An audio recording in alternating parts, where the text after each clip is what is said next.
Sería robarme los primeros minutos para, primero, agradecerles por este esfuerzo, que es muy importante en la estructuración del conocimiento de las diferentes disciplinas en nuestra profesión. Muchas gracias al doctor Restrepo por liderarlo en esto, a todos los profesores. Creo que es el camino correcto y de verdad felicitaciones, doctor Iván. Entonces también yo quería complementar su felicitación y su saludo con todo el entusiasmo que los estudiantes pusieran para que esto fuera realidad. O sea, con una alianza ahí entre estudiantes, profesores que están haciendo esto realidad, lo cual de verdad le damos la bienvenida con todos los brazos abiertos como una oportunidad increíble de lograr integración entre todas las perspectivas que produce el proyecto que tiene ayudar a la salud. Muchas gracias. Ahí les entrego el micrófono. Bienvenidos.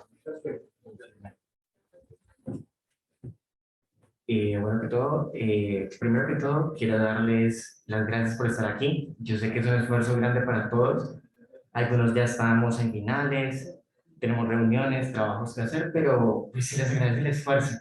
Yo sé que no es fácil, ha sido difícil, reuniones, documentos, muchas cosas que hacer, pero sacamos esto adelante y esperamos a los que están en el auditorio y a los que nos acompañan virtual que disfruten el evento porque realmente esto es para ustedes y por ustedes.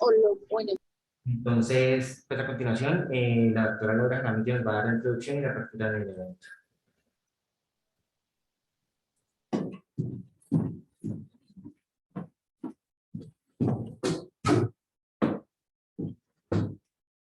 Bueno, buenas tardes. Gracias por estar acá, doctor Restrepo. Qué buena iniciativa. Espero que sea la primera de muchas. Entonces, la idea es presentamos el caso inmediatamente y luego, pues Juan sigue moderando para ir sacando las conclusiones de cada grupo. Entonces, bueno, la enfermedad actual, esta es una paciente mujer de 67 años, fumadora desde hace más de 50 años, afirma consumir medio paquete. Además, consumo semanal rutinario de alcohol desde hace 40 años. Ingresa a urgencias con cuadro de 7 meses de evolución, caracterizado por fatiga, pérdida de apetito, pérdida de peso y distensión abdominal progresiva. Al examen físico de ingreso se encuentra paciente marcadamente pálida, asténica, deshidratada y febril, con alteración de su estado de conciencia y de desorientación temporoespacial. Al examen físico de ingreso se evidencian signos de anemia con edema de miembros inferiores sin signos de linfadenopatías. A la inspección abdominal se observa distensión. No hay presencia de telangiectasias, se aprecia un área de apariencia inflamada y de color violácea de aproximadamente 5 centímetros de diámetro en la región periumbilical. A la perfusión abdominal hay onda cítica positiva con cambios de la matidez. Se palpa el borde hepático a 4 centímetros del reborde costal derecho. La auscultación abdominal no demuestra anormalidad alguna. En la región torácica se encuentra derrame pleural derecho. La auscultación cardíaca evidencia soplo protosistólico en la región apical. En los paraclínicos relevantes, una hemoglobina de 4.5, hematocrito de 10, reticulocitos 7%. Hemograma compatible con anemia microcítica e hipocrónica. No células anormales en sangre periférica, hipoalbuminemia con enzimas hepáticas en límites de referencia, pruebas de función hepática, electrolitos, parcial de orina, glicemia y leucograma en límites de referencia. Se realiza toracentesis y paracentesis. Se realiza análisis citológico que reporta exudado linfocítico sin células malignas. Se evalúan marcadores tumorales, séricos, antígeno carcinoembryonal elevado, CA125 en límites normales. En estudios imagenológicos, eco abdominal reporta aumento de volumen hepático, litiasis vesicular, páncreas normal, linfadenopatías múltiples paraórticas no mayor a 1 centímetro. Evolución. Entonces, paciente programada para ataque de abdomen, presenta episodio de hematemesis cuantificado en 1300 cc, presenta paro cardiorrespiratorio que no responde a maniobras de reanimación y fallece. Se traslada a sala de autopsia y se anexa una imagen. Listo. Proyectamos. Oye, ¿tú te acuerdas en Zoom cómo es que uno manda el...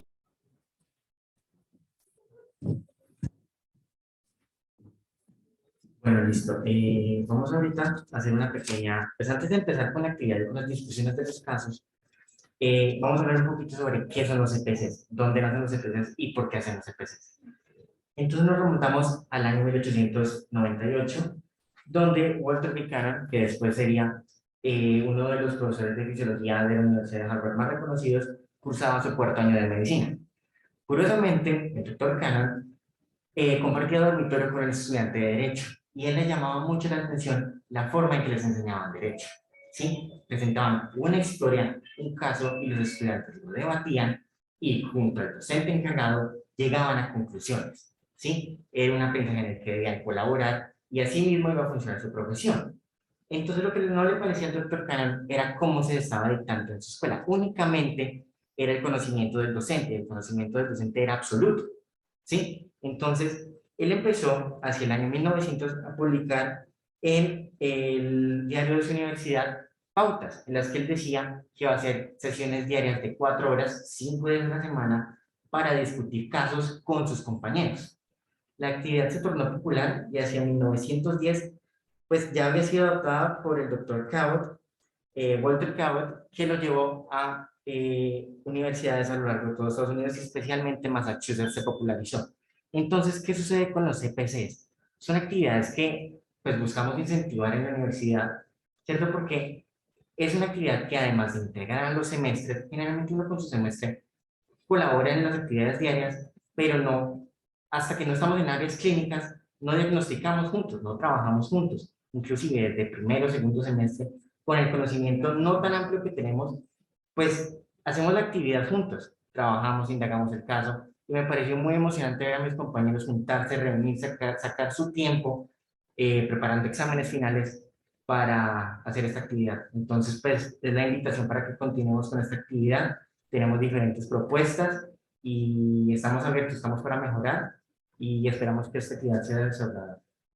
Entonces, a continuación, Ana María Zapata nos va a colaborar con la presentación del caso y continuaremos con las discusiones.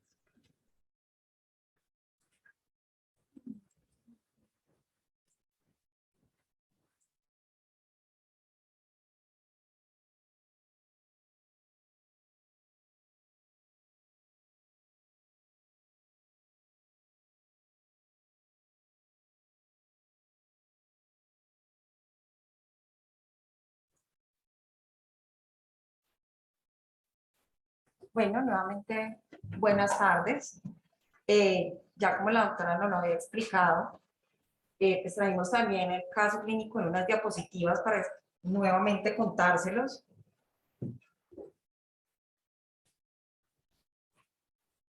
Tenemos que en la enfermedad actual de nuestro caso clínico es una mujer de 67 años, fumadora desde hace más de 50 años, afirma consumir medio paquete de cigarrillos diario, además un consumo semanal rutinario de alcohol desde hace 40 años. Ingresa al servicio de urgencias con un cuadro clínico de 7 meses de evolución caracterizado por fatiga, pérdida del apetito, pérdida de peso y distensión abdominal progresiva. A este examen físico de ingreso se encuentra una paciente marcadamente pálida, asténica, deshidratada y febril, con alteraciones de su estado de conciencia y desorientación temporoespacial. Al examen físico de ingreso, entonces tenemos que se evidencian signos de anemia con edema de miembros inferiores sin signos de linfadenopatías. A la inspección abdominal se observa distensión, no hay presencia de telangiectasias, se aprecia un área de apariencia inflamada y de color violáceo de aproximadamente 5 centímetros de diámetro en la región periumbilical. A la percusión abdominal hay onda ascítica positiva con cambios de la matidez. También se palpa el borde hepático a 4 centímetros del reborde costal derecho y la auscultación abdominal no demuestra anormalidad alguna. Ya en la región torácica se va a encontrar un derrame pleural derecho. La auscultación cardíaca nos evidencia un soplo protosistólico en la región apical. ¿Qué paraclínicos relevantes tenemos de la paciente? Una hemoglobina de 4.5, un hematocrito de 10, reticulocitos de 7%, un hemograma compatible con anemia microcítica e hipocrómica, no células anormales en sangre periférica, una hipoalbuminemia con enzimas hepáticas en límites de referencia, pruebas de función hepática, electrolitos, parcial de orina, glicemia y leucograma en límites de referencia. También se realiza una toracentesis y una paracentesis y se realiza el análisis citológico que reporta un exudado linfocítico sin células malignas. Se evalúan los marcadores tumorales séricos, el carcinoma embrionario está elevado y el CA125 está en límites normales. En cuanto a los estudios imagenológicos, se le realiza a la paciente una ecografía abdominal que reporta un aumento del volumen hepático, una litiasis vesicular, páncreas normal, linfadenopatías múltiples paraórticas no mayores a 1 centímetro. Y la evolución de esta paciente, ella fue programada para TAC de abdomen, pero presenta un episodio de hematemesis cuantificado de 1300 cc, presenta un paro cardiorrespiratorio que no responde a maniobras de reanimación y fallece y es trasladada a sala de autopsia. Y estas son las imágenes que nos aportaron para el caso.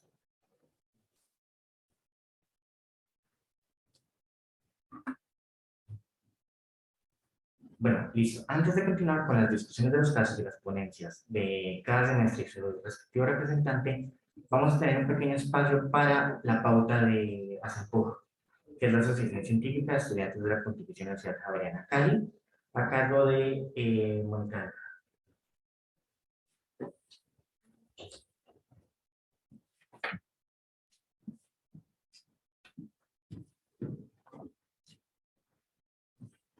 Buenas tardes a todos los asistentes al primer evento de correlación clínica patológica de la Pontificia Universitaria Javeriana Cali. Como oficial local de educación médica de AXEMPU, me permito compartir este espacio de integración médica y de correlación clínica junto a los docentes y estudiantes de la carrera de medicina.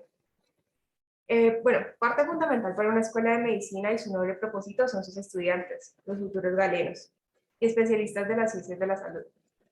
Aquellos que por vocación emprenden un viaje por las vías del conocimiento humano y vuelcan su interés de manera intrínseca al bienestar de aquellos ajenos, a ellos que requieren y buscan en su ayuda. Bueno, de la misma manera, entonces, para un evento como un CPC y demás actividades integradoras del programa de medicina, forman de manera más íntegra a los futuros profesionales de la salud. Bueno, ¿qué sería este proceso sin la debida asociación de estudiantes? En nuestro caso, estimados compañeros, futuros colegas y maestros, me permito presentarle a la Asociación Científica de Estudiantes de Medicina de la Pontificia Universitaria Javeriana de Cali.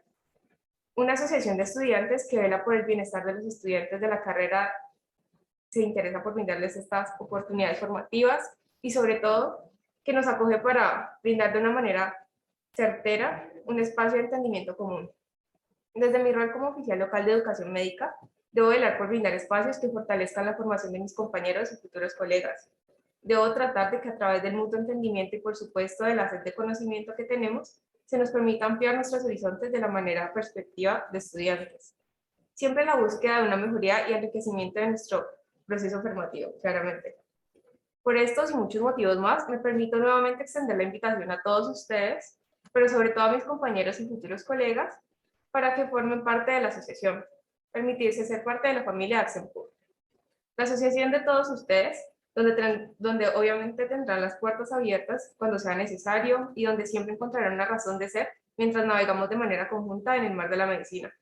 Les agradezco por este espacio y me permito dar paso al primer caso de presentación clínico correspondiente al CPC de la Pontificia Universitaria Javeriana Cali. Gracias por su atención.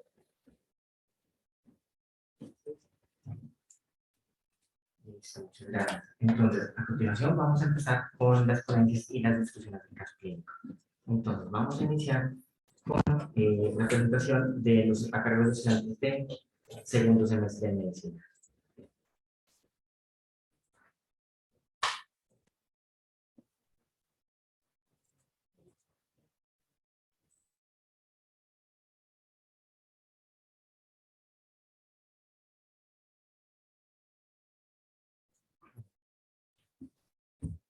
Muy bien, comenzamos entonces con la correlación clínico-patológica a cargo de los estudiantes de segundo semestre de la carrera de medicina.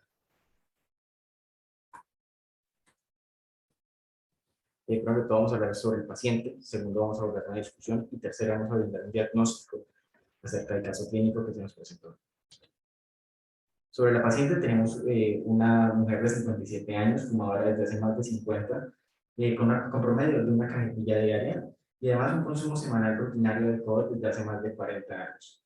Ingresa a urgencias con un cuadro de 7 meses de evolución caracterizado por fatiga, pérdida del apetito y pérdida de peso y distensión abdominal progresiva. Se le practica una ecografía abdominal reportada al aumento del volumen hepático, litiasis vesicular, páncreas normal, linfadenopatías múltiples paraórticas no mayores a un centímetro. La paciente marcadamente pálida, asténica, deshidratada y febril con alteración de su estado de conciencia y de su orientación temporoespacial, y adicionalmente cuando se llega a tomar el carga abdominal presenta un episodio de hipertrimesis cuantificado en 1300 centímetros cúbicos. Sufrió paro cardiorrespiratorio sin respuesta a maniobras de reanimación y fallece. Respecto al examen físico, se pudo apreciar entonces un soplo protocistólico en la región apical, un derrame pleural derecho, una anemia microcítica e hipocrómica y un área de apariencia inflamada y de color violáceo de aproximadamente 5 centímetros de diámetro en la región periumbilical. Procedemos entonces a la parte del diagnóstico, ¿sí? Se realizó un abordaje de diagnóstico clínico para la paciente, teniendo en cuenta los antecedentes, como pudo ser el consumo de alcohol en altas cantidades por más de 40 años. Este consumo pudo haber alterado el funcionamiento de los riñones a largo plazo, y como posible diagnóstico hemos decidido abordarlo con una neoplasia renal derecha, coincidiendo esta con una de las lesiones más comunes a tratar con pacientes que presentan en su historial el abuso de sustancias como el alcohol. Tampoco debe descartarse que existan lesiones a nivel pulmonar, como podría serlo en una época, ya que por más de 50 años consumió tabaco, llegando a poder comprometer el funcionamiento respiratorio y complicando asimismo cualquier otra lesión que pudiera afectar a los pulmones. Esta lesión renal, como una neoplasia, puede generar una obstrucción de los grandes vasos y arterias que irrigan el hígado, causando así varios de los signos y síntomas que fueron evidentes durante el análisis clínico, como lo pudo ser la hepatomegalia, que puede generar el aumento de la presión sanguínea a niveles que pueden comprometer el funcionamiento sistémico de la paciente. Teniendo en cuenta entonces los antecedentes de abuso por parte de la paciente, pueden terminar ocasionando un derrame pleural derecho que se pudo apreciar durante el examen de ingreso al servicio, donde se observó la cavidad abdominal distendida inflamada y de color violáceo cerca de la región periumbilical. Al ser ingresada al servicio, presenta anemia junto a edema de miembros inferiores. Esta acumulación de líquido puede presentarse de manera generalizada por la obstrucción de venas suprahepáticas, por la lesión extrapulmonar, como lo pudo haber sido la neoplasia renal. Cuando se realizó el estudio imaginológico mediante una ecografía abdominal, donde se pudo confirmar la presencia del aumento del volumen hepático, coincide plenamente con una hepatomegalia obstructiva positiva para edema de miembros inferiores. Adicionalmente, se abordó el síndrome de Budd-Chiari, que es una entidad clínica relativamente poco frecuente. Sin embargo, las múltiples entidades que pueden dar lugar a su operación obligatoria, como puede ser en este diagnóstico. El curso más habitual de esta enfermedad está asociado a la obstrucción parcial de la circulación venosa, como en los casos presentados, como puede ser un trombo. Clínicamente, la paciente presenta citis severa como consecuencia del aumento de la presión hidrostática, hipoalbuminemia y también de las cifras de aminotransferases, adicionalmente de la bilirrubina que se puede elevar moderadamente. Esta descripción de los paraclínicos coincide con los presentados por la paciente, como lo fue en este caso: un hemograma compatible para anemia microcítica y hipocrómica, pruebas de función hepática, de electrolíticos, parcial de orina, glicemia y leucograma en límites de referencia, y la hipoalbuminemia con enzimas hepáticas en el límite de referencia. Esto nos indica entonces un posible síndrome de Budd-Chiari como complicación de una neoplasia renal. Esto culminará entonces en un mecanismo de enfermedad donde excepcionalmente la necrosis hepatocitaria afectaría un área muy extensa y daría lugar a un cuadro de insuficiencia hepática fulminante, produciéndose entonces una necrosis hepática que no es necesariamente la manifestación inicial del síndrome de Budd-Chiari, sino que puede aparecer en pacientes que al no recibir un tratamiento adecuado, habitualmente mediante anticoagulación, pues pueden sufrir fenómenos de trombosis de las venas suprahepáticas y pueden provocar que el paciente, de una forma más o menos controlada de un síndrome de Budd-Chiari, pueda presentar un brusco deterioro clínico. La clínica se inicia con un dolor abdominal, vómito, hepatomegalia dolorosa, de brusca aparición y con una elevación importante de las transaminasas, ictericia, ascitis y signos de insuficiencia hepática aguda grave, con cefalopatía, insuficiencia renal y muerte. Dada por finalizada la intervención de los estudiantes de segundo semestre de medicina, afirmamos que el diagnóstico propuesto corresponde a una neoplasia renal con posterior desarrollo del síndrome de Bouchard.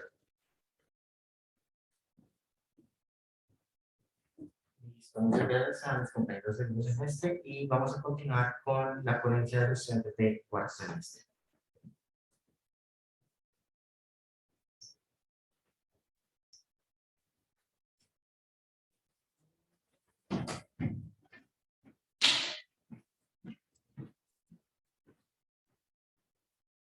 ¿Está con audio? Ok. ¿Me escuchan? Sí. Buenas tardes, mi nombre es Quiroz Villarreal. Pues bueno, soy el representante de cuarto semestre para exponer el CPC 2021 de Javeriana Cali. Empezamos, ponemos unos datos de relevancia en la diapositiva. Sin embargo, no me parece pertinente que los volvamos a leer, puesto que el grupo anterior y los doctores pues ya leyeron todo el caso clínico. Sin embargo, quiero que prestemos atención, pues, o sea, llama la atención el consumo crónico tanto de tabaco, de alcohol, que es una enfermedad de desarrollo lento, se podría decir, porque es de evolución de 7 meses, ¿sí? También se destaca en el hemograma, la hemoglobina, el hematocrito y los reticulocitos, que ya vamos a ver por qué están alterados. Destaca también el signo de Cullen y pues destaca también los marcadores tumorales, ¿sí? Ya todo esto, pues vamos como a relacionarlo, por qué están alterados en las siguientes diapositivas. Entonces, primero vamos a empezar hablando de anemia y hemograma. Sabemos que nuestro paciente tiene hemoglobina y hematocrito disminuidos por debajo de los límites de referencia. Esto quiere decir que va a haber una mala oxigenación hacia los tejidos, que podría estar explicando algunas de las condiciones que presenta la paciente, como palidez, astenia e incluso la desorientación que tiene. También se le diagnostica anemia microcítica hipocrómica debido a que pues, el consumo crónico de alcohol pues lleva como, por decirlo de alguna manera, un síndrome de malabsorción y la médula ósea se podría decir que no tiene los sustratos suficientes para sintetizar aquellos componentes tan importantes en los eritrocitos. De nuevo, pues hay un aumento en el nivel de los reticulocitos y esto aparece como un mecanismo de compensación frente a la mala oxigenización de los tejidos. Seguido, pues también está pues algo que destaca, que es el consumo crónico de alcohol. ¿Y qué pasa en este? Pues hay una disrupción de varias rutas metabólicas, va a haber producción de eros y esto va a haber peroxidación lipídica en la membrana de los hepatocitos. Y esto se relaciona directamente al parénquima, directamente, frente al daño en el parénquima hepático. Seguido, pues el consumo crónico de alcohol, todos sabemos que estimula la liberación de citoquinas proinflamatorias que pueden ejecutar un papel fundamental en aquellos procesos donde hay injuria y reparación casi que de manera simultánea. Seguimos, la paciente también presenta hipoalbuminemia, en relación con lo que les hablaba ahorita de el consumo crónico de alcohol, pues hay daño en los hepatocitos, sí, por ende se puede hacer la relación que no hay buena síntesis de albúmina debido a este daño en el parénquima hepático, sí, y sabemos también que la hipoalbuminemia compromete o pues disminuye la presión oncótica al interior de los vasos sanguíneos. En relación a esta disminución de la presión oncótica está pues la acumulación de líquidos que presenta la paciente, que es en específico el derrame pleural en el pulmón derecho y edema miembros inferiores. Ambos como acontecimientos se los atribuimos primero a una insuficiencia cardíaca, ya lo voy a explicar más adelante, y segundo a la hipoalbuminemia que les acabo de mencionar. Seguimos, la paciente presenta ascitis, en las diapositivas siguientes voy a profundizar un poquito más en esto. Sin embargo, pues, ¿a qué se debe la ascitis? Pues, a un incremento en la presión hidrostática en el interior de los sinusoides hepáticos, ¿sí? Que genera, pues, la salida de líquido que se va a empezar a acumular en el retroperitoneo y que es uno de los signos que presenta la paciente. Por otro lado, la paciente también presenta hematemesis, ¿sí? Nosotros le atribuimos la principal causa de esta hematemesis varices esofágicas y la pregunta es ¿cómo se generan las varices esofágicas? Pues debido a todo lo que está ocurriendo en el En el hígado, pues, va a haber un aumento de la resistencia en la microcirculación hepática. La sangre tiene que circular hacia algún lado, por ende, va a circulaciones cercanas, se empieza a acumular en venas esofágicas y se empieza a acumular ahí, y sabemos que esas venas, por anatomía, se podría decir muy frágiles. Por lo tanto, su ruptura da lugar a la hematemesis que presenta la paciente. De nuevo, me remito al caso que la paciente se encontraba desorientada en persona, tiempo, lugar, espacio también, y nosotros le atribuimos eso a que la paciente presenta una encefalopatía diabética. ¿Qué es lo que está pasando? A raíz del consumo crónico de alcohol, pues hay daño en el parénquima hepático, por ende, los hepatocitos no pueden como degradar estas toxinas, como lo pueden ser el amoníaco o la bilirrubina. Estas moléculas o pues estos metabolitos pueden atravesar barrera hematoencefálica, llegan al sistema nervioso central, se empiezan a acumular ahí, causan edema, inflamación, y esto puede ser una de las explicaciones de por qué la paciente está desorientada en tiempo, persona y espacio. Por último, tenemos hipertensión portal. Todo pues nace también del consumo crónico de alcohol. ¿Qué es lo que está pasando en la hipertensión portal? Pues primero, hay un proceso de injuria y reparación sostenidos que van a aumentar la resistencia de los sinusoides hepáticos, ¿sí? Se aumenta la resistencia, y si sabemos que si hay una disminución de diámetro, es decir, un aumento en la resistencia, pues va a haber un aumento de la presión de la sangre que está pasando por el órgano. Como compensación, el cuerpo, ¿qué es lo que hace? Pues desarrolla vasos colaterales portosistémicos y genera una dilatación de los vasos preexistentes, dando así una condición de circulación hiperdinámica. Por último, esta circulación hiperdinámica lo que va a causar en la paciente es un gasto cardíaco elevado y una disminución en la tensión arterial. En este punto del gasto cardíaco es donde entra la insuficiencia cardíaca que les mencionaba en las primeras diapositivas, que puede ser que la insuficiencia cardíaca a la que nosotros relacionábamos con la acumulación de líquidos, pues pensamos que puede estar relacionado con este aumento en el gasto cardíaco debido a la hipertensión portal y pues una posterior circulación hiperdinámica. Seguimos, ya nos vamos acercando un poquito más al diagnóstico. Pues nosotros encontramos una patología que relaciona todos estos cambios fisiopatológicos juntos, por decirlo de alguna manera, y pues tiene relación con la historia de la paciente y sobre todo con su consumo crónico de alcohol, que es una cirrosis hepática, que básicamente es un trastorno de remodelación difusa del hígado en nódulos parenquimatosos que puede llevar a insuficiencia hepática. Eso es lo que yo les decía, que básicamente en todo esto el consumo de alcohol favorece esos estados de injuria, reparación simultáneas y favorece a la cirrosis. Entonces, pues primero en el esquema de la izquierda, pues cirrosis hepática, ¿qué es lo que genera? Pues va a haber simultánea resistencia al flujo portal más aumento del flujo portal. Esto va a generar un aumento en la presión portal, y si la presión portal supera 6 o 7 milímetros de mercurio, pues vamos a estar hablando de una hipertensión portal. Como lo mencioné en la diapositiva pasada, pues la hipertensión portal va, como compensación, pues va a desarrollar vasos colaterales portosistémicos y va a dar una dilatación de vasos preexistentes que nos va a llevar a una circulación hiperdinámica. Y esta circulación hiperdinámica, pues puede ser una de las causas, una causa posible, mejor dicho, de alguno de los síntomas que tiene la paciente. Por ejemplo, ascitis, tiene una encefalopatía, tiene varices gastroesofágicas, entre otras. Y por otro lado, para profundizar acerca de la ascitis, pues partimos de que la paciente tiene hipertensión portal, ¿sí? Como compensación a esta hipertensión portal y la circulación hiperdinámica, va a ocurrir una vasodilatación arteriolar esplácnica y se van a dar simultáneamente, primero, una disminución del volumen efectivo circulante, lo que el riñón va a tomar como una señal para aumentar la retención de sodio y de agua, ¿sí? Y simultáneamente a eso va a haber un aumento anterogrado de la presión y la permeabilidad, que va a aumentar la formación y el retorno de la linfa. Y estas dos condiciones van a favorecer a la formación de la ascitis que presenta la paciente. Finalmente, llegamos al diagnóstico. Ponemos el diagnóstico como principal, es una cirrosis hepática Child-Pugh de tipo C, de etiología alcohólica. También tenemos una hipertensión portal de causa intrahepática, es decir, causada por la cirrosis. También la paciente tiene varices esofágicas secundarias a la hipertensión portal. Y por último, pues ponemos una falla multiorgánica que es lo que lleva a la paciente al paro cardiorrespiratorio y pues posteriormente a la muerte. Ya estamos finalizando acerca de los exámenes. ¿Qué exámenes le mandaríamos a la paciente?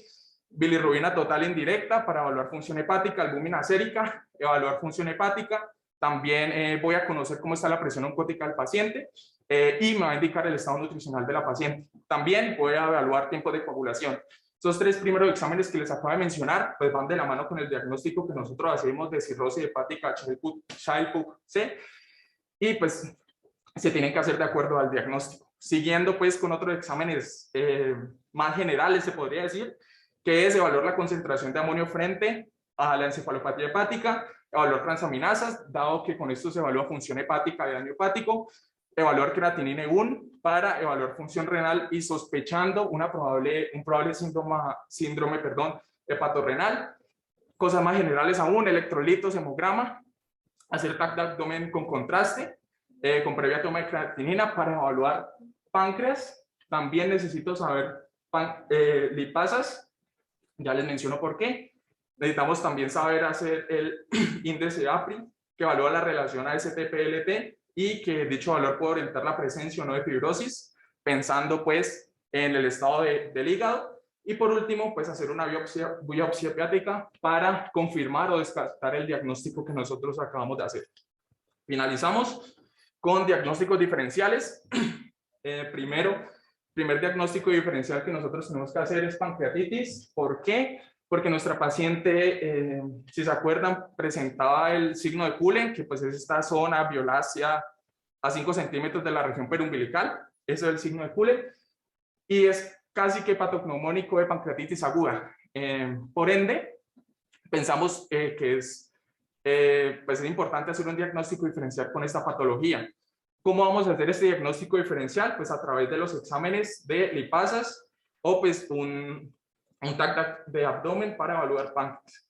También podemos estar sospechando de neoplasias. ¿Por qué? Pues porque en marcadores séricos se podría estar sospechando de un cárcel colon rectal, por ejemplo, debido a que tiene el CA elevado. Sin embargo, pues no es muy claro porque en la historia clínica nos dicen que no hay presencia de células malignas en el exudado que se revisa, además de que el CEA en pacientes fumadores crónicos, en pacientes que tienen patología de origen hepático, pues pueden presentar este marcador tumoral, elevado.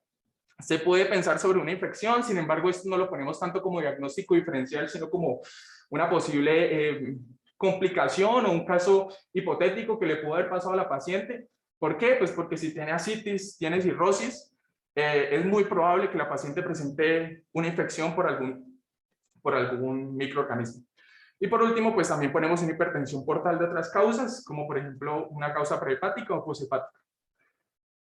Y listo, eso es todo.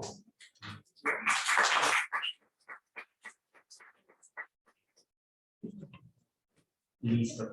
Para continuar, los compañeros del séptimo semestre vienen en camino, sin embargo, por cuestiones de tráfico, nos van a acompañar desde la virtualidad. Entonces, pues dejamos el espacio abierto para que hagan su intervención.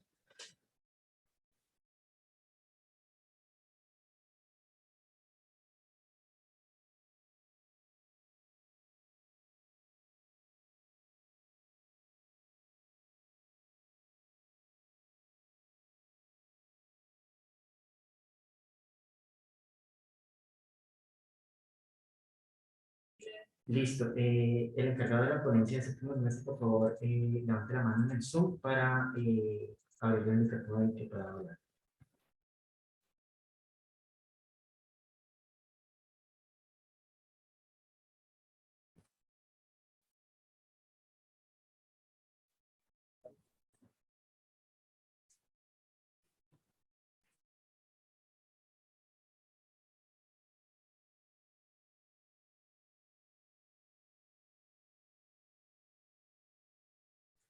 Listo, pues no logramos establecer comunicación con ellos, entonces vamos a seguir con Ana María Zapata, residente de Medicina Forense, para una última intervención antes de pasar a las intervenciones de los médicos invitados.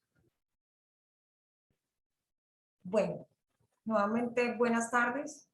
En cuanto al análisis que realizamos en la especialidad de medicina forense, pues debemos de puntualizar en algunos aspectos. Primero que tenemos una paciente con un índice tabáquico alto de 75, lo cual aumenta el riesgo de una enfermedad pulmonar. También es importante recordar que el consumo de 30 a 60 gramos de alcohol en mujeres durante más de 10 años va a generar un alto riesgo de desarrollar enfermedad hepática como la cirrosis. A su vez, estos pacientes que ya están cursando con una cirrosis y le agregamos el factor de riesgo de que se sigue consumiendo el alcohol, pues va a tener un mayor riesgo de formar un hepatocarcinoma. Con la paciente llama la atención que se presente con una hepatomegalia, porque tenemos que la cirrosis por lo general va a cursar con un hígado pequeño, pero no sabemos si este hígado está grande por una infiltración neoplásica allí en hígado. También asociado al tiempo de evolución, a los síntomas que nos refieren en la historia clínica, nuevamente pues estamos de acuerdo como medicina forense en una cirrosis de tipo avanzada, un posible hepatocarcinoma, y los hallazgos clínicos de palidez, de astenia, deshidratación, el cuadro febril asociados a la alteración del estado de conciencia de la paciente puede deberse a una posible encefalopatía hepática. Analizando ya los paraclínicos que nos aportan, tenemos una anemia de tipo microcítica hipocrómica. Si seguimos pensando que es una cirrosis, pues en estos pacientes normalmente la anemia que se presenta es megaloblástica, o sea, macrocítica. Sin embargo, al tratarse de un paciente con una enfermedad crónica que probablemente tiene unas varices esofágicas y que estas recurrentemente pueden llegar a sangrar, siendo también esta una de las causas probables de la hematemesis que se nos menciona en la evolución de la paciente, entonces esto sí nos explicaría por qué la anemia es microcítica hipocrómica y se debe a esta pérdida de sangre recurrente. También es importante aclarar que esta anemia que está cursando la paciente es severa. Al hacer la corrección eritrocitaria nos da un aproximado de 0.6, lo que quiere decir que la médula no está respondiendo. Entonces aquí es en donde sería muy útil tener un perfil férrico completo, niveles de ácido fólico, niveles de vitamina B12 e incluso un aspirado de médula ósea.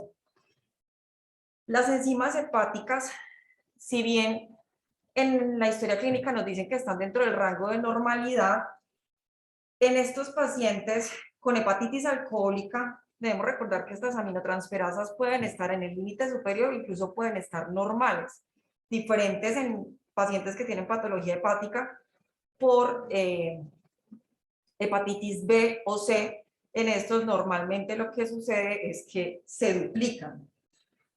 Entonces también es importante este hallazgo de la hipoalbuminemia, ya que esto quiere decir que esta paciente está crónicamente desnutrida, lo que nos sigue correlacionando con el diagnóstico del hepatocarcinoma. También manifestándonos sobre el derrame pleural derecho, el cual es de tipo exudativo linfocítico, y en estos casos es frecuente encontrar este tipo de derrame en neoplasias en un 40%. También en cuadros infecciosos como en la neumonía de un 25 o un 30%, pero en esta paciente por el tiempo de evolución de los 7 meses, pues lo descartamos porque sería una patología mucho más aguda. También podríamos pensar en una tuberculosis visceral, la cual se presenta de un 10 a un 15% también en estos pacientes.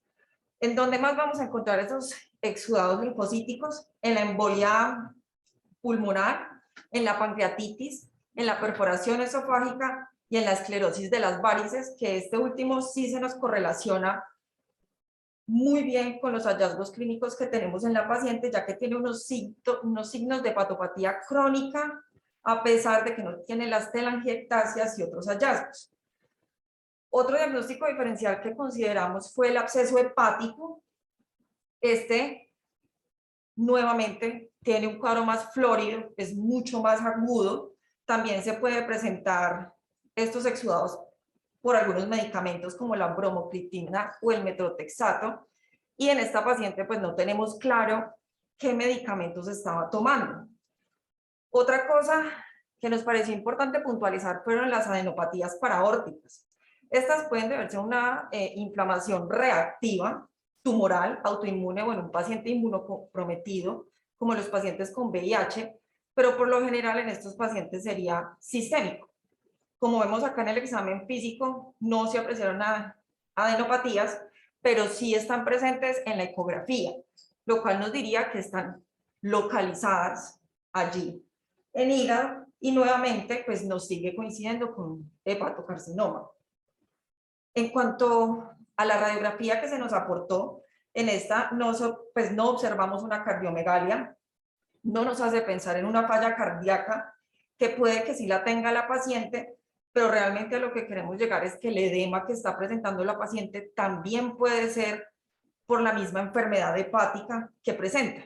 Además tiene una hipoalbuminemia, es decir, todo este líquido está en el intersticio. Y el soplo protosistólico que presenta la paciente también puede deberse al mismo aumento de volumen que ya tenemos con ella. Por último, también consideramos el diagnóstico de pancreatitis por la presentación que nos muestran de una apariencia inflamada y de color violáceo de 5 centímetros en la región periumbilical. Sería una pancreatitis necrotizante hemorrágica, pero en este caso podría ser un desenlace fatal después de todo lo que hemos mencionado de la cirrosis hepática, del hepatocarcinoma, pero realmente este es un cuadro demasiado agudo. Entonces tampoco nos cuadraría con el tiempo de evolución que viene presentando la paciente.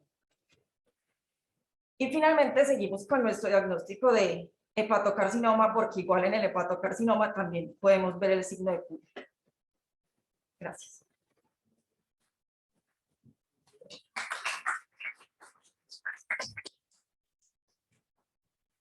A continuación, sigue la intervención del médico internista unitario de la Clínica de Alta Complejidad Santa Bárbara.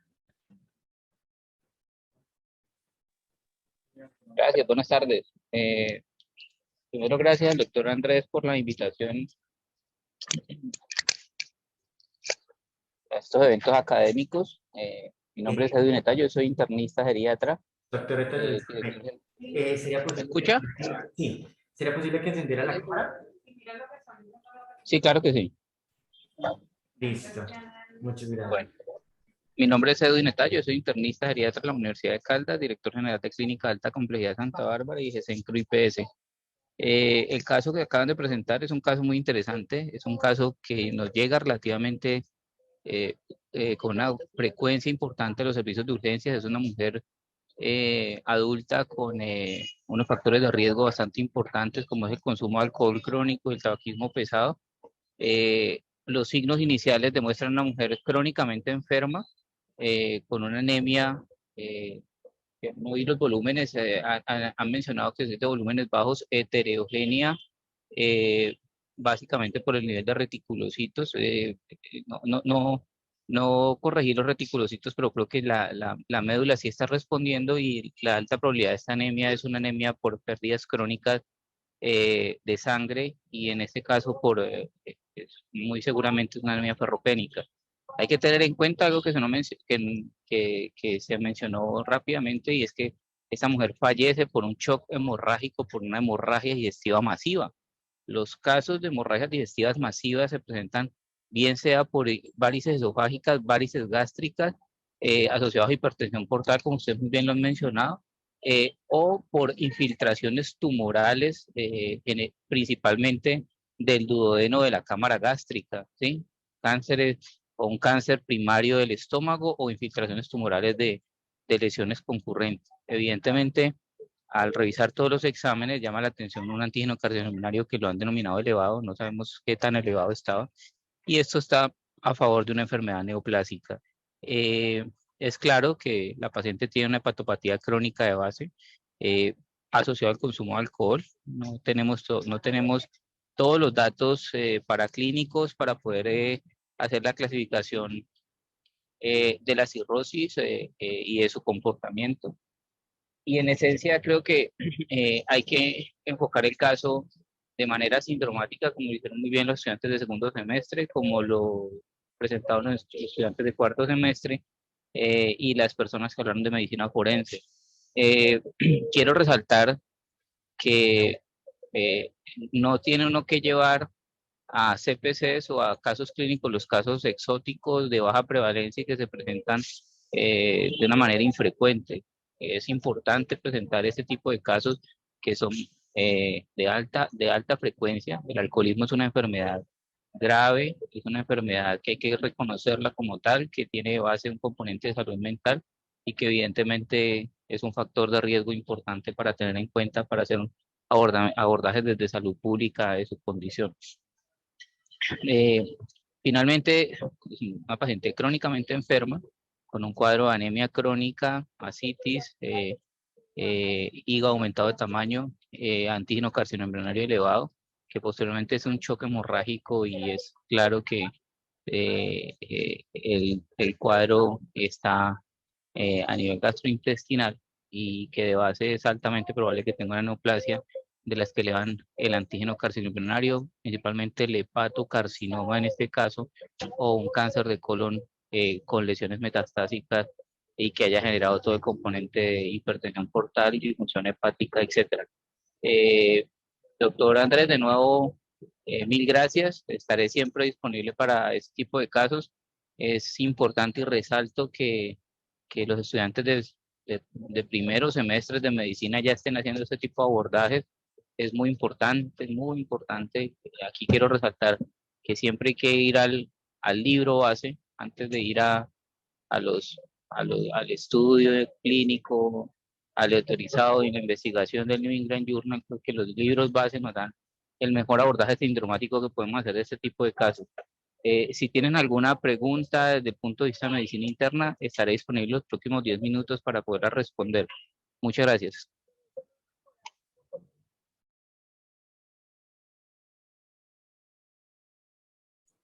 Listo, muchas gracias al doctor Etayo. Y a continuación nos indican que los estudiantes de medicina familiar, de residencia de medicina familiar, van a hacer su participación. Entonces, les dejamos el espacio abierto y al ponente, ojalá si es posible encender la cámara y muchas gracias. Hola a todos, claro que sí. ¿Me puedes confirmar si me escuchas bien? Sí, sí, te escuchamos súper bien. Listo, gracias. Bueno, es muy interesante el caso. Es un evento que debe realizar con frecuencia, si nos podemos integrar todas las especialidades y conocer un poco más sobre el abordaje que tiene cada uno. Si bien de la paciente nos falta bastante información que nos gustaría a nosotros como familiares que nos enseñen o nos muestren unos factores de riesgo importantes en la paciente, además del tabaquismo y el consumo de alcohol. Esto ya nos muestra que es una persona que tiene cierto tipo de adicciones y seguramente un estado de salud mental y unas carencias importantes. Con la información entonces que tenemos, me gustó mucho la abordaje que hicieron los compañeros de segundo, pasando en uso vascular, sobre todo. Está bien, digamos, un efecto de hepatitis, no teníamos más elevadas. La cirrosis también, sin embargo, la historia clínica nos habla que no teníamos signos claros de gracias. La paciente tenía una hepatomegalia, no tenemos en la ecografía cómo describen ese cuerpo. Que tal vez la paciente tenga solamente una esteatosis hepática y no estaba en las amenazas, pero tenía un hígado de mayor tamaño. Entonces, aquí pasamos a que realmente es una paciente crónica, falta de 7 meses de evolución. Y dentro de estas diagnósticos diferenciales, pues tenemos que es un síndrome ascítico y además un síndrome sangrado gastrointestinal. Cuando nos salimos un poco del hígado, tenemos otras causas importantes y dentro de esto. Doctor, ¿qué pena? ¿Me escucha ahí? Sí, ¿me escuchan bien? Es que tienes como mucho ruido de fondo y se dificulta como de pronto escucharte en el auditorio. ¿Será que puedes revisar el micrófono o cambiar de audífono? Claro, espérenme. Voy a cambiar de audífonos, denme 15 segundos ya. Listo, sería súper, muchas gracias.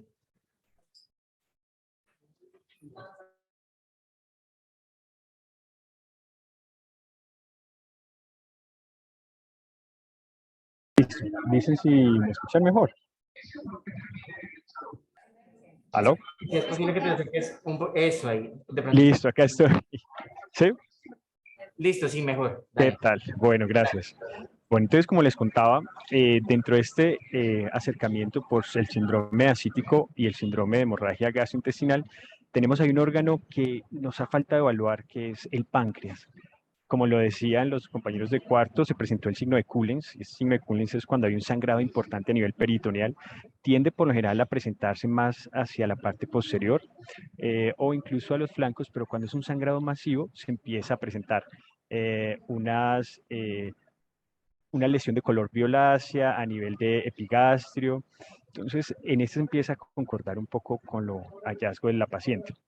También es una paciente que tiene una enfermedad crónica, si bien la cirrosis nos ayuda, pero también una patología oncológica como es un carcinoma de páncreas. Ahora, el carcinoma de páncreas también genera un deterioro del estado metabólico del paciente que lo lleva a una desnutrición, hipoalbuminemia que está contribuyendo con edemas en miembros inferiores, también con algo de derrame pleural.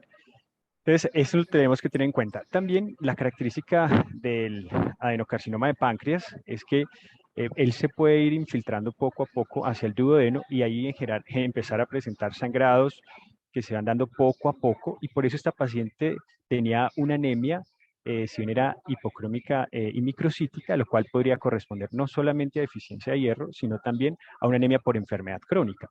Entonces, la médula ósea no tiene el sustrato para producir esta hemoglobina, pero no es por falta de hierro, que también puede estar, digamos, promovida por un sangrado persistente, sino por una inflamación que no permite que el tejido pueda liberar el hierro que hay en él.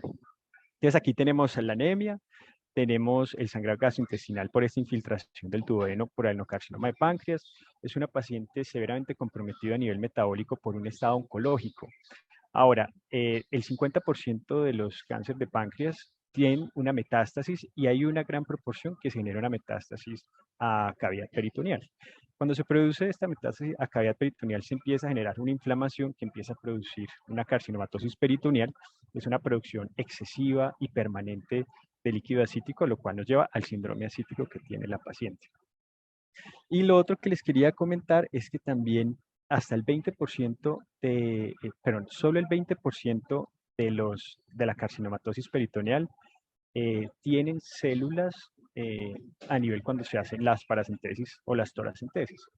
Y además de eso tenemos un aumento del conteo celular a expensas de linfocitos. Y cuando tenemos expensas de linfocitos, tenemos que pensar en dos cosas principalmente. Tuberculosis, como lo comentó muy bien nuestra compañera de medicina legal, pero también está la parte oncológica que no podemos dejar de lado. Entonces, creo que tenemos buenos diagnósticos diferenciales con todo lo que ustedes dijeron, y también yo les propongo aumentar este diagnóstico diferencial a una enfermedad neoplásica de páncreas.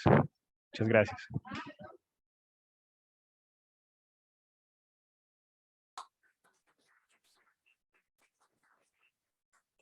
No sé si pudieron escuchar bien toda la parte, que me confirmes. Sí, sí, estuvo bien. Después del Listo, estuvo excelente. Muchas gracias. perfecto. Gracias a ustedes. Bueno, a continuación sigue la intervención del doctor Oscar Cañas, del Departamento de Ciencias Clínicas Quirúrgicas y médico anestesiólogo.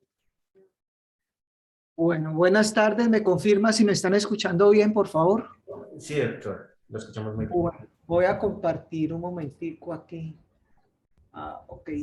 ¿Me pueden habilitar la función de compartir? Sí, claro, regálame un segundito.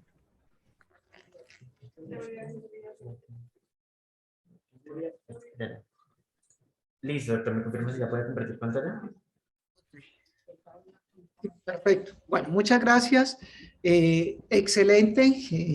Felicito a todos los generadores de esta muy buena actividad académica. Los que pues, fuimos educados sabíamos toda la emoción que como estudiante nos causaba las correlaciones clínico-patológicas.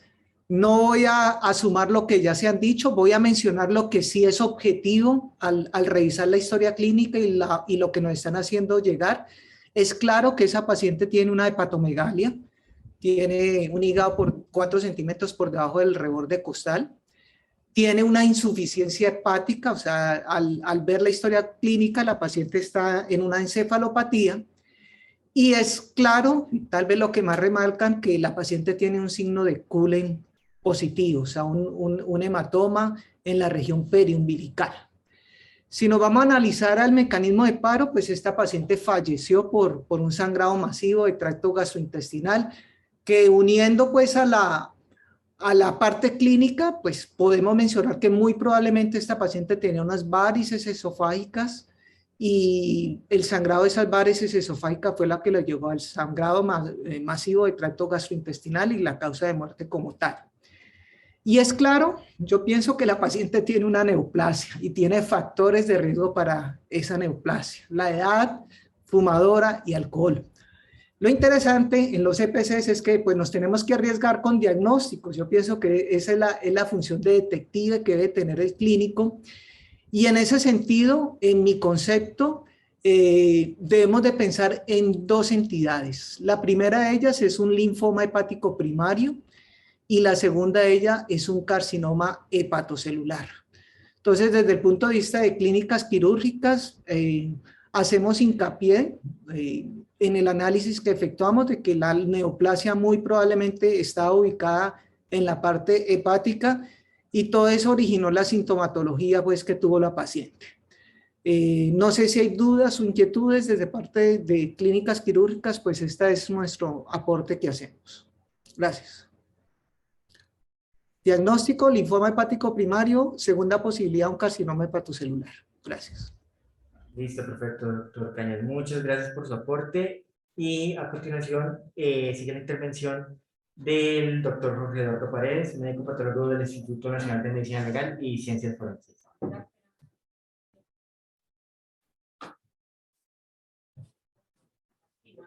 Buenas tardes a todos. Mire, vea, pues de verdad que felicito al doctor Restrepo. ¿Qué pasa? ¿Quiere hablar alguien primero? No, sí, porque hay gente que quiere. Ah, no, listo, que hablen ellos, claro, háganle.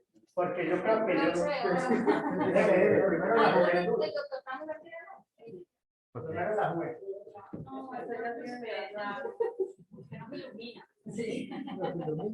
Listo, a continuación sigue la intervención del doctor Tamura. Si está por el chat, nos lo haces por el Zoom, ¿no lo haces saber, por favor? Listo, ahí lo vemos. Entonces, bueno, chicos, listo. buenas tardes. Muchas gracias. Felicitarlos a ustedes por hacer este CPC. La verdad, como dice el internista, me encanta que pongan casos comunes y no casos raros. Aunque siempre los patólogos nos ponen los casos más raros al final. Esperemos que no sea eso. A Martica, pues un saludo, pues que hace rato que no la veo. Yo tengo varios mensajes con respecto a estos casos. Yo soy médico de urgencia, soy el profesor titular de semiología, ¿ya? Y para mí la parte clínica es vital, ¿no? Trabajo en un departamento de urgencias donde somos los primeros que vemos estos pacientes sin ningún examen. Con puro examen físico hacemos una aproximación diagnóstica y luego pedimos todos los exámenes. Entonces, un paciente que me llega así con estas condiciones como el que ustedes acaban de contar, lo primero es que no le veo los signos vitales en la historia clínica, ¿no? Los signos vitales dicen mucho. El paciente está hipotenso, está taquicárdico, ¿no? Porque como médico de urgencias yo tengo que ver qué es lo más grave y que puede estar que el paciente pueda fallecer por esa causa y luego buscar otras cosas. ¿Qué es lo más grave de este paciente? La anemia tan severa que tiene. Buscar cómo están las conjuntivas están pálidas, cómo están las mucosas, ver la palidez de la persona. No vi que le hicieran un tacto rectal. Un tacto rectal es importantísimo porque la primera causa de anemia severa en cualquier paciente hay que buscar es una hemorragia digestiva. Un tacto rectal simplemente es para buscar si hay una hemorragia digestiva, si hay unas melenas o hay un sangrado activo. Entonces hubiera sido muy fácil tomar un coprológico y buscar sangre oculta en heces para saber de dónde viene la anemia. Así cosas muy sencillas a veces sin necesidad de irse a lo más lejos. Y las primeras aproximaciones que uno hace. Entonces, primero, lo más urgente era la anemia. La palidez, ver si está choqueado o no, porque esa puede ser lo que lleve al paciente a que fallezca y y por la historia que ustedes acaban de contar, posiblemente falleció, obviamente, por una hemorragia digestiva. Eso es lo primero que hay que tratar, ¿no? Hay que hacer una endoscopia urgente, ¿no? Para ver dónde está el sangrado, manejar la hemorragia y así pues evitar que la paciente fallezca. Luego vienen otras cosas que veo yo allí, que es la citis. En medicina siempre, esto es un mensaje para todos los estudiantes, siempre se debe buscar qué es lo más común y por último, qué es lo más raro, ¿ya? Pacientes con ascitis, lo más común que produce ascitis es cirrosis hepática. Yo diría que más del 80% de los pacientes que llegan con gran ascitis son por cirrosis hepática. Ahora, hay otras causas, obviamente falla cardíaca, tumores, tuberculosis en nuestro medio, que ya son, pero el porcentaje disminuyendo. Entonces, siempre que uno le llega a urgencias un paciente de esto, siempre debes buscar qué es lo más común y una vez descartado, vámonos para lo menos común, ¿no? Cosas para corregir de pronto, un grupo dijo que el signo de Kuhler era patognomónico de pancreatitis. Eso no es tan cierto. La mayoría de las pancreatitis no producen signo de Kuhler. De pronto las pancreatitis hemorrágicas, que es una de las complicaciones temibles de la pancreatitis. Y eso que el porcentaje de pancreatitis hemorrágica que produce signo de Kuhler son muy pocos. Yo en mi vida, yo llevo 28 años en urgencias, son muy pocas las veces que he visto pacientes con signo de Kuhler. El signo de Kuhler no solamente es para pancreatitis, cualquier sangrado retroperitoneal, un embarazo ectópico roto, una ruptura de un aneurisma aórtico, puede llegar, un carcinoma hepatocelular, puede llegar a producir un signo de Kuhler, ¿no? Eso es para tenerlo en cuenta. Me llamó la atención también, dentro de los exámenes, pedir pruebas para hepatitis, ¿no? Una causa frecuente de cirrosis, aparte del alcohol, son las hepatitis virales crónicas, hepatitis C, hepatitis B, no vi dentro de los exámenes paraclínicos eso. Mi mensaje es para los estudiantes, siempre piensen en las patologías más comunes y una vez descartadas, entonces buscar si las cosas más raras por descarte. Básicamente ese era como mi mensaje.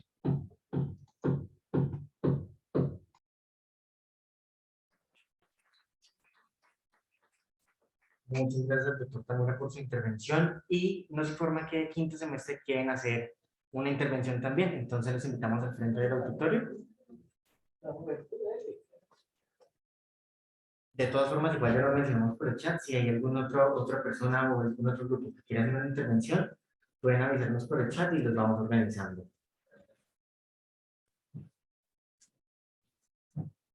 Hola, yo quiero hacer una pequeña intervención. Listo, Juan Sebastián Ricaurte. ¿Eres de algún semestre o eres docente? De séptimo. Séptimo semestre, listo, ahorita te damos el espacio. Los dejamos con la representación de quinto semestre.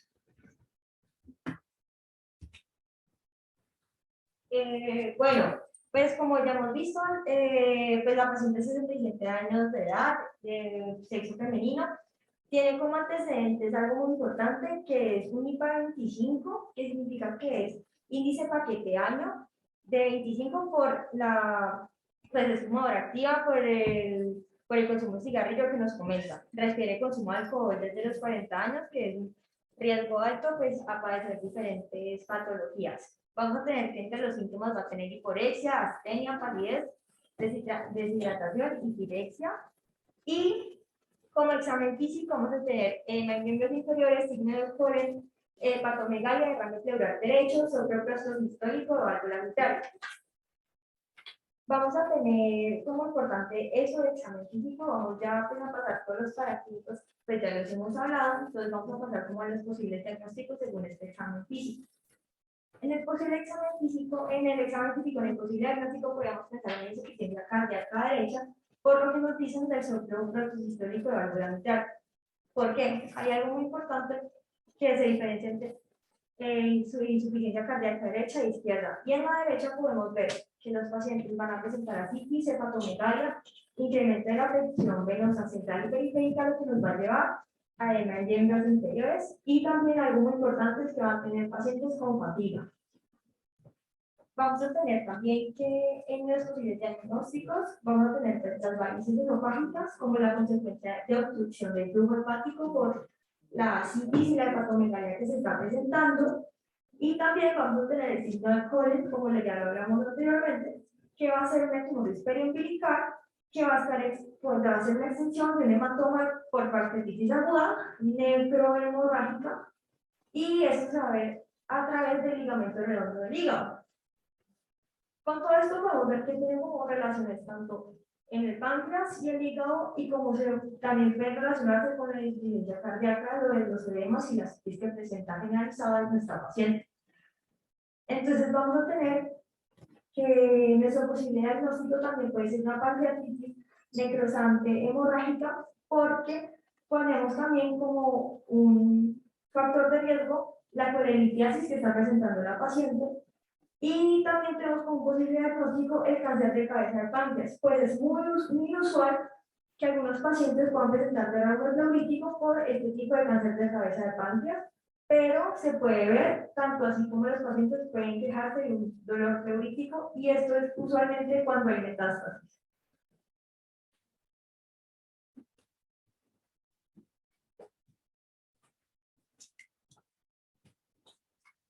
Listo.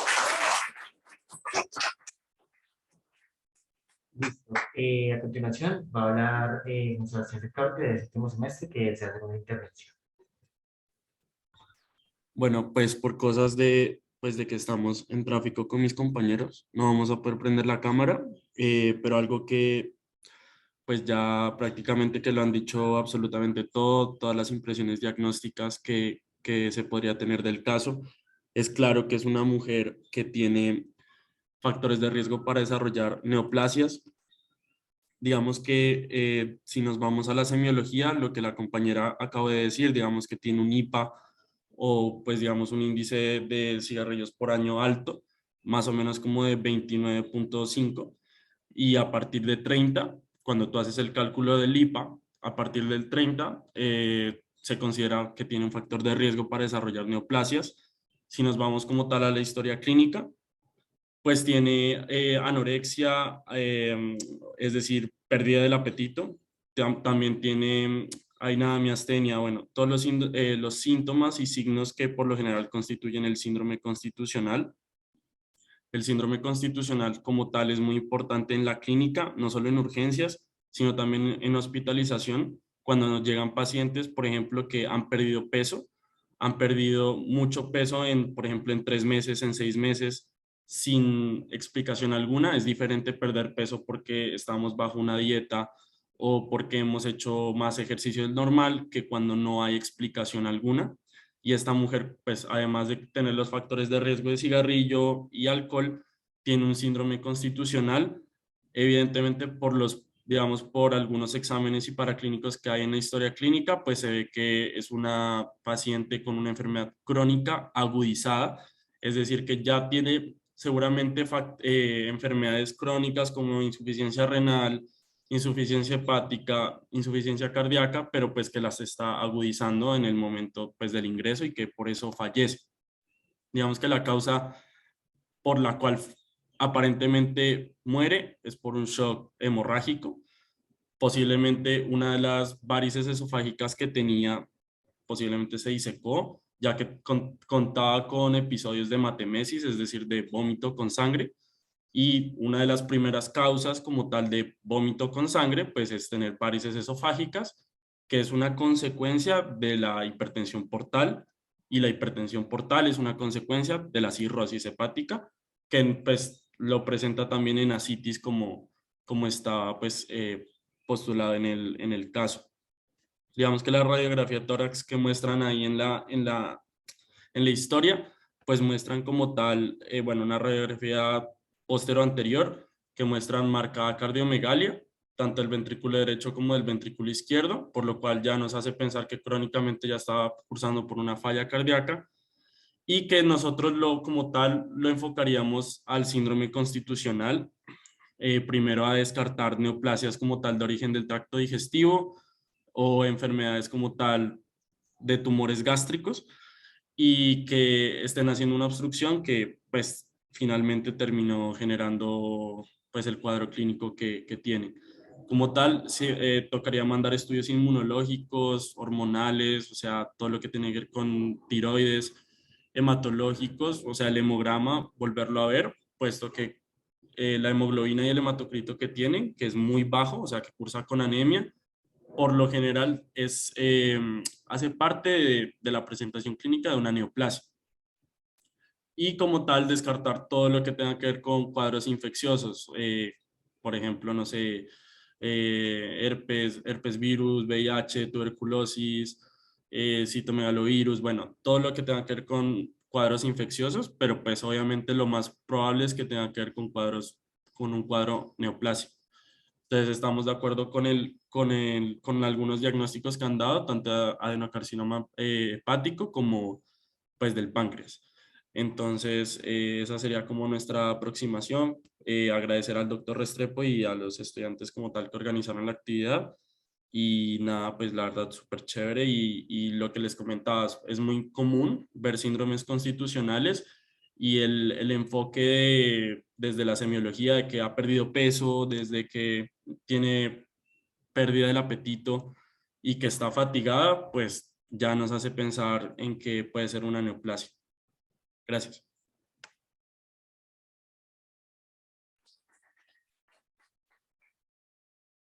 Listo. A continuación, ahora sí, sigue la intervención del doctor Jorge Eduardo Paredes, médico patólogo del Instituto Nacional de Medicina Legal y Ciencias Forenses.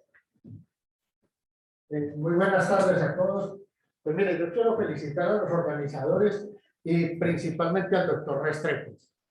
Nosotros, como patólogos, nos gusta a veces buscarle 5 patas al gato y a veces se las encontramos. Y más si vamos a traer un caso para un CPC. Yo recuerdo una vez que yo hice un CPC, que era un caso de un infarto alérgico, que la mayoría de los asistentes no sabían que esa entidad existía. Y este es un caso que, como lo dijo ahora muy bien el semiólogo, a veces son casos sencillos, pero a veces son casos que se salen de lo usual. Y este caso tenía muchas características, como muy bien han hecho todas las revisiones y todas las disertaciones, que han sido muy buenas. Yo felicito sobre todo a los estudiantes de segundo, tercero, cuarto, porque pararse aquí a hablar, eso no es fácil. Y lo hicieron muy bien, yo de verdad que los felicito. Pero entonces yo no me quiero extender, porque no le quiero quitar protagonismo al doctor Restrepo. Porque el doctor Restrepo y yo estamos pensando en lo mismo. Nosotros en patología tratamos de agrupar todo en un mismo cuadro clínico, y hay una cosa muy llamativa en ese caso, que fue muy llamativa para una monja que se llama la hermana María José, en el hospital de Kentucky, uno de los hospitales de Kentucky, y es un nódulo metastásico perimucosal, pero, pues como decía un cantante muy famoso, se las dejo ahí y los dejo con el doctor Restrepo. Vale.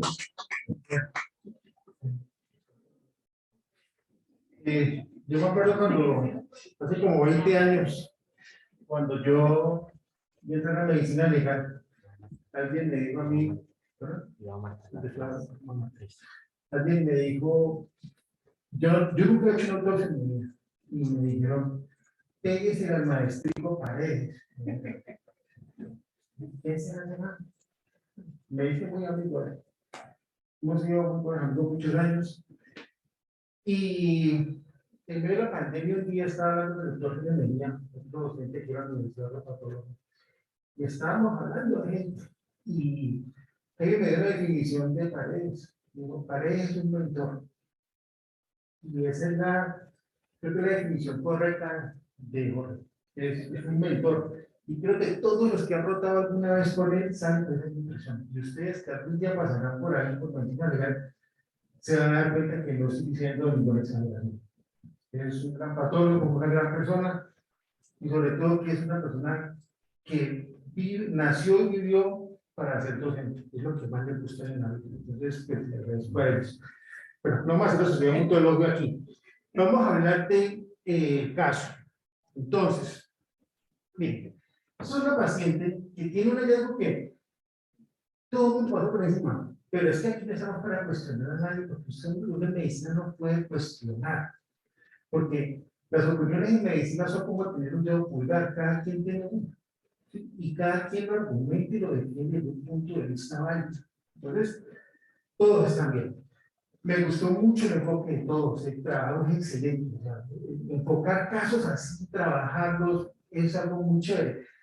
Miren, hay gente que piensa que el CPS es una pelea de egos. Y yo siempre digo, pues una pelea de tigre con burra amarrada, porque el patólogo tiene la respuesta. Pero no, lo bonito de lo que pasó aquí fue el ejercicio. ¿Sí? Cada quien hizo un ejercicio clínico responsable y eso está muy bien. Y esto es curioso. Yo soy patólogo desde el año 2006 y jamás en mi vida me ha llegado un nódulo periumbilical y me ha llegado una impresión diagnóstica de un nódulo de hermana María José. El 95% de las veces dicen hallazgo desconocido o dicen endometriosis. Nadie tiene en cuenta esa posibilidad. ¿Sí? Entonces, es un caso raro. Sí, es un caso raro. Parece que no fuera, pero es un caso, al menos estadísticamente, de rara ocurrencia. La otra cosa es que patología a veces no funciona como la medicina normalmente, y entonces patología funciona al revés. Entonces, de un hallazgo, que no es el principal, uno encuentra el diagnóstico principal del paciente. En este caso, era una paciente que tenía un nódulo periumbilical, ese era su hallazgo más característico, y había una masa de tejidos blandos periumbilicales. Tenía restos de hemorragia en el lumen esofágico. Miren, respecto de eso hay una cosa interesante. Los reticulocitos son respuesta hemorrágica. ¿Sí? Y entonces, no piensen siempre que una hemorragia por varices esofágicas es una hemorragia masiva única que hoy mata a la gente o no.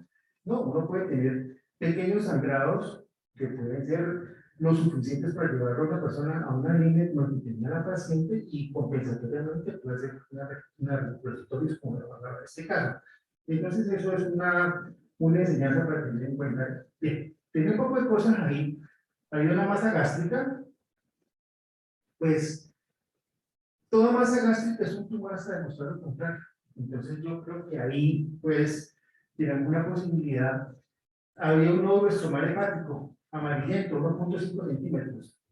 Un dicho clásico en medicina, ¿no? Si uno ve que galopan, uno piensa que es un caballo, no cebras, ¿cierto? Al menos aquí en Cali. Entonces, si encontramos una paciente con masa gástrica en un nódulo de estos, pues uno debe pensar que se trata de una metástase, que es lo más probable, ¿sí? Y un leiomioma, bueno, hay un leiomioma, pues hasta lo contrario, es un leiomioma y es benigno. Cuando uno piensa en enfermedades, uno siempre tiene que tener la forma ordenada de pensar en una enfermedad, es pensar en el catálogo de enfermedades que uno tiene que considerar. Y de esa lista, una pequeña, tenemos ahí. Entonces, de aquí se desglosarán 1000 diagnósticos diferenciales. Entonces, uno siempre, eso es parte del ejercicio que uno hace cuando piensa en una enfermedad, es categorizar todas estas: infecciones, neoplasias, vasculares, inflamatorias, autoinmunes, iatrogenia, etc. Entonces, siempre es un consejo, cuando analicen un caso, tomen esta lista y comiencen a colocar posibles enfermedades. ¿Sí? En esta localización anatómica, en este caso, pues entonces ustedes tienen ahí varias posibilidades de diagnóstico. Creo que infecciosas, la clínica no cuadraba mucho, no es por ejemplo infeccioso agudo, un abdomen agudo, algo así, no, entonces podemos descartarlas. Definitivamente hay un cuadro vascular en esa paciente, ¿sí? Entonces pues lo tenemos ahí. Una cirrosis es una posibilidad, neoplasias puede ser, múltiples órganos como causa posible, y lesiones misceláneas como endometriosis pues no se pueden descartar. Vamos a la verdad, vamos a la histología. Entonces, este es un corte del hígado y ustedes observan un poco de formaciones glandulares, ¿sí? Infiltrando, ¿no? O sea, no son glándulas primarias del hígado, eso no solo hay ahí. Entonces ya eso nos dice que hay una metástasis, ¿sí? Una metástasis de glándulas, ¿sí?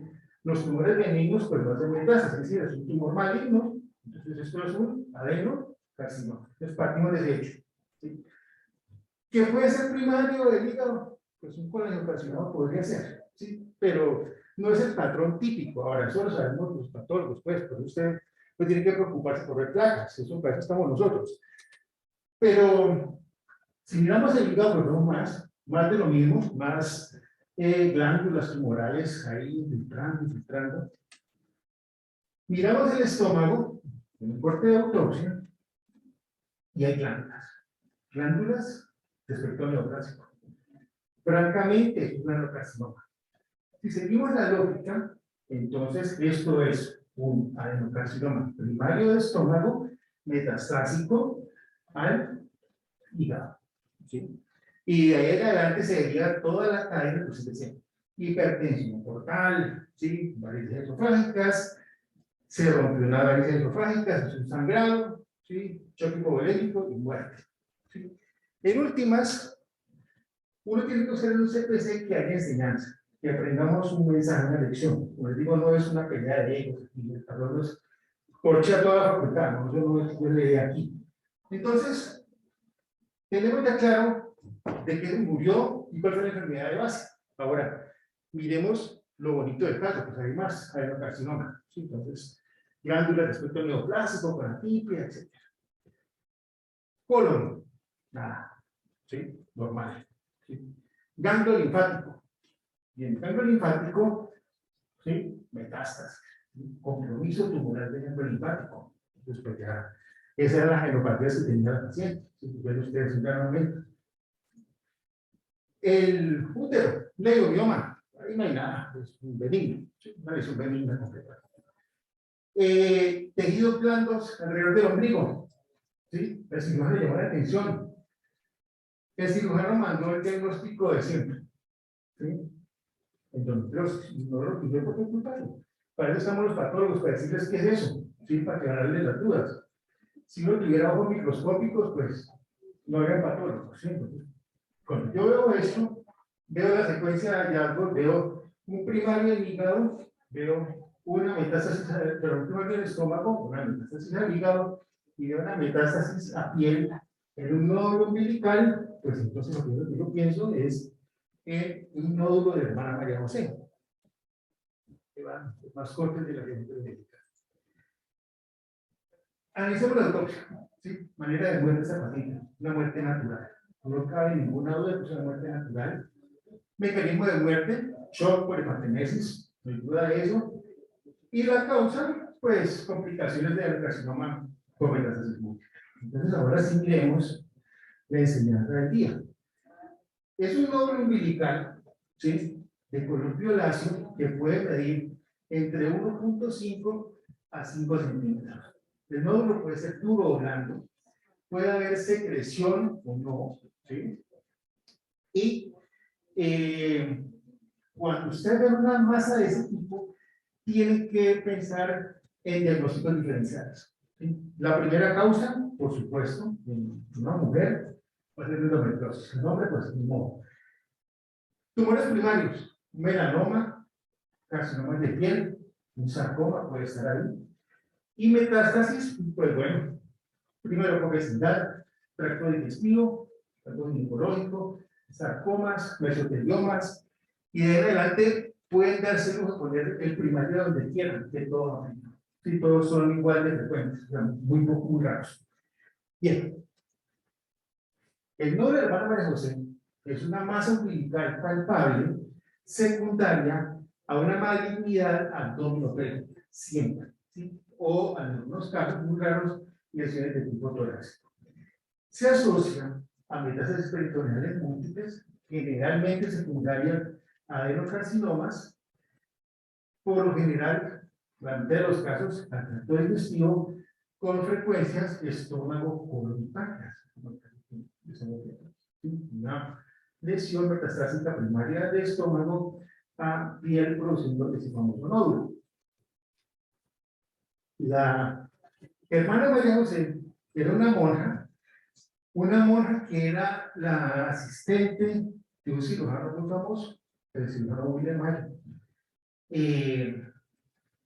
Y ella comenzó a observar que algunos pacientes que tenían cánceres en el abdomen les aparecía una masa enseñaron. Y ella fue la que le hizo caer en cuenta al doctor Mayo. El doctor Mayo, entre otras cosas, en esa época los cirujanos no era solo el cirujano que operaba, no. Eran tipos que inventaban máquinas o instrumentos quirúrgicos. La tijera de campo o tijera de Mayo fue un invento de él, un cirujano que era tijera, que le facilitaba el trabajo en el quirófano. Y así, ¿sí? Halsted inventó máquinas de anestesia, por ejemplo. Y así muchos cirujanos de la época. Y esa señora entonces era la colaboradora de él. Obviamente, Mayo fue el tipo avispado, le dio la razón, presentó trabajo sobre eso, fue famoso. Solo hasta el año 40, por ahí, alguien revolvió la historia y entonces dijo, no, aquí hay mérito de esta señora. Y entonces, Julia Dempsey, o Sor María José, en español, entonces, aquí es relevancia y se le da el nombre a esta elección como el nódulo de la hermana María José o María Villazo, como ustedes pueden llamar. Ya saben, lesión violácea, vascularizada, a veces secreción purulenta o hemática, rara vez más grande de 5 centímetros, puede simular un hernia umbilical y 1 de cada 4 casos tiene un origen gástrico. Entonces, cuando usted ve a una paciente por una masa violácea umbilical, inmediatamente ¿qué tienen que hacer? Mándenle una endoscopia. Sí, pues lo primero que tienen que hacer. Recuerden, en medicina a veces el diagnóstico se hace de atrás. Bueno, este caso. Causas, bueno, hay 3 vías de diseminación. Por vecindad, vía linfática, vía hemática, ¿sí? Resulta que esa zona umbilical es un punto de convergencia anastomótico de vasos y ligamentos del peritoneo y el 90% de los casos de nódulo de la hermana María José son por metástasis, 10% por origen primario. Y esos orígenes primarios pueden ser en piel o a veces en las variantes del uraco y del saco uterino. Hace por ahí 2 semanas vi un carcinoma en remanente oral, sin muy raro, pero no tenía nódulo de la hermana María José. Finalmente, signo de diagnóstico. ¿Sí? Eso es signo de pronóstico pobre, sobrevida inferior a 6 meses y el 40% de los casos suele aparecer en el curso de una recurrencia tumoral. Entonces, mucho cuidado con el paciente que tiene un carcinoma gástrico, lo tratan y luego aparece que ese nódulo periumbilical puede ser un signo de una recidiva. Eso era todo de mi parte. Muchas gracias.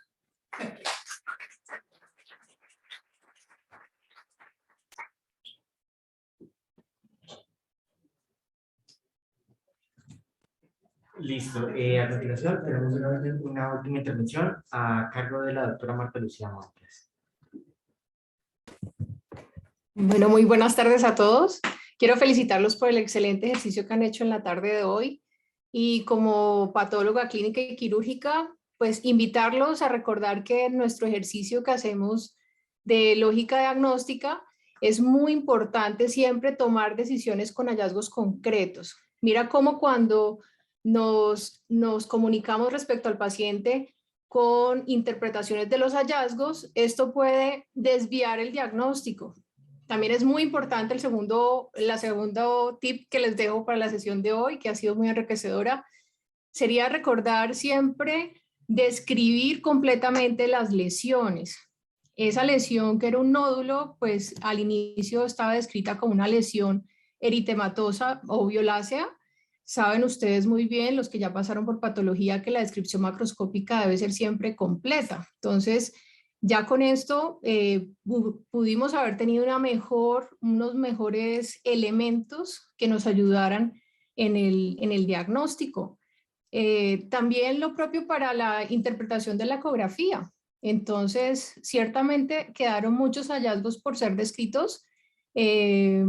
Entonces debemos recordar que cuando recibamos informes, evaluaciones que están incompletas, nos comunicamos con el equipo que está atendiendo al paciente para poder completar la información. Y de esta manera podemos tomar decisiones de la manera que la lógica diagnóstica nos indica y es con hallazgos concretos. Invitación entonces también para que en futuros casos o cuando te presenten los casos pues solicitar los resultados concretos de los paraclínicos, como nos lo indicaban algunos de los participantes, y de esta manera podemos cumplir con la meta, que es tomar decisiones médicas basadas en hallazgos concretos, y de esa manera vamos de manera más segura, sin temor a comprometer la seguridad del paciente. Los felicito, muchas gracias, y sigo aquí para el resto de la sesión. Listo. Listo, muchas gracias a la doctora Marta Lucía Montes por su intervención. Y para cerrar el evento, les dejo con el doctor Iván Leonardo Cepeda, que va a hacer el cierre del evento. Muchas gracias, que no nos vamos a demorar más de media hora. Doctor Restrepo, muchas gracias. Señores y señoras, o señoritas y señores, caballeros, médicos y médicas en formación, ejercicios como estos de verdad valen la pena, ¿cierto? Este es un primer pasito.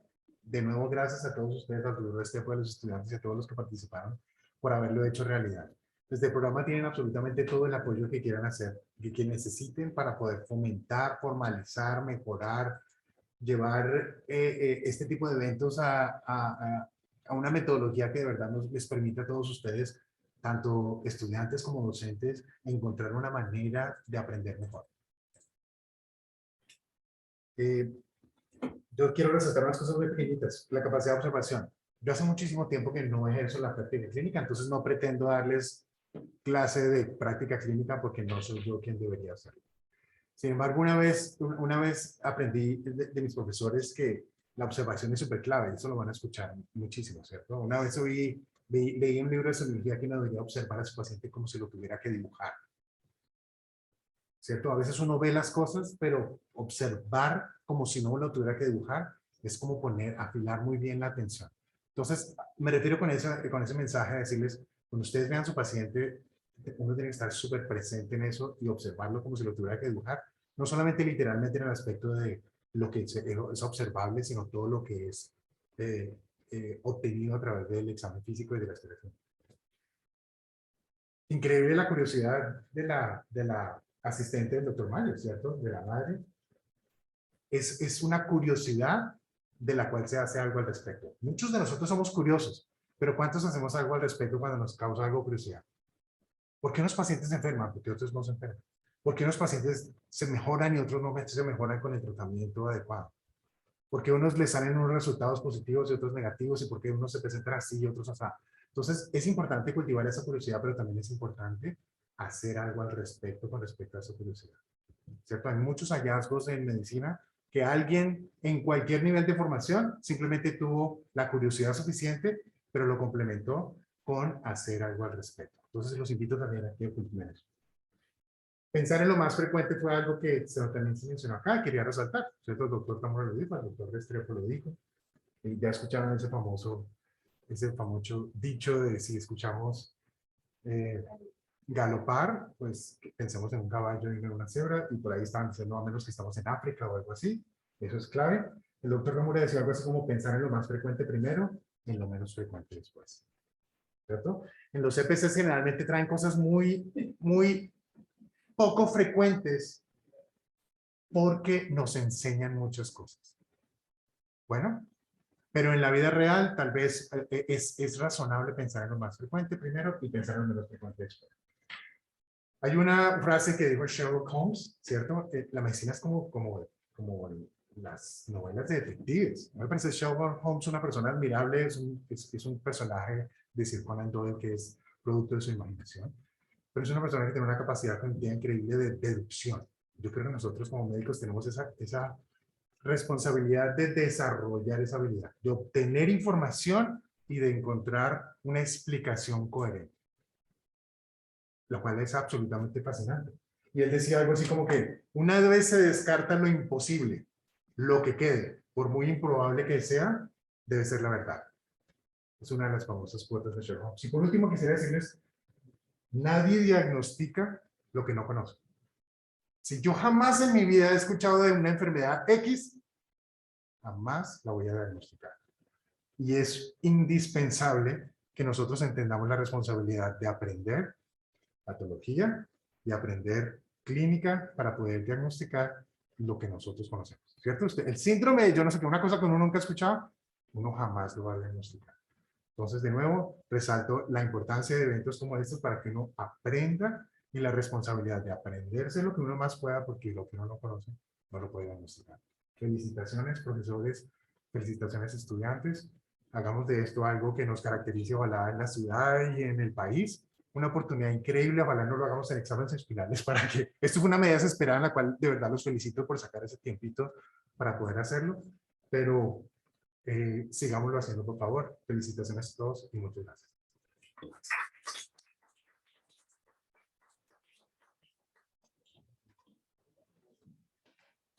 Muchísimas gracias a todos por su participación y damos por terminada esta primera sesión de CPC. Nos vemos el próximo semestre. Muchas gracias.